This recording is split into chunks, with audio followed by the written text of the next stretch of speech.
1 2 3 start. ആരംഭിച്ചോ. 2 കഴിഞ്ഞൊരു 34 വന്നാൽ എത്രയാണെന്ന് പെട്ടെന്ന് കണക്ക് നല്ലോണം അവഗാഹമുള്ളവർക്ക് പറയാൻ പറ്റും. പക്ഷെ സാധാരണക്കാർക്ക് ബുദ്ധിമുട്ടാണ്. എന്റെ എല്ലാ കണക്കൂട്ടിലും തെറ്റിക്കൊണ്ടിരിക്കാമേ. എന്തായാലും 20 ഡെസിലിയൻ ഡോളർ എന്ന് പറയുമ്പോൾ നമുക്കിത് എങ്ങനെയാ വായിക്കേണ്ടതെന്ന് പോലും അറിയില്ല.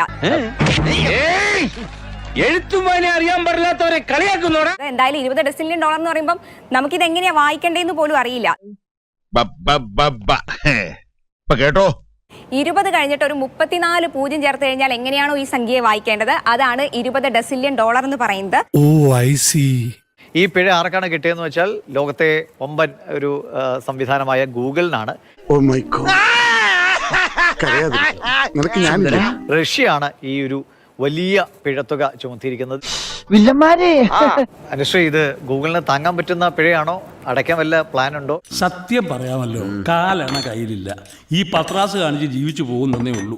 ദിവിഷ്, ഗൂഗിളിനെ നന്നായിട്ട് പേടിപ്പിച്ചിരിക്കുകയാണ് റഷ്യ ഇങ്ങനെ ഒരു പിഴത്തുക ചേർത്ത് വെച്ചിട്ട്. അങ്ങനെ പേടിച്ചു പോകുന്നവനൊന്നും അല്ല ഞാൻ. മാത്രമല്ല, ഇത് ഗൂഗിൾ എങ്ങനെ അടച്ചു തീർക്കും എന്നുള്ളതിനെ പറ്റി ഗൂഗിളിന് പോലും ധാരണയില്ല എന്നാണ് തോന്നുന്നത്. എന്റെ നഖം തൊട്ട് മുടി വരെ തീ പിടിച്ചിരിക്കുക.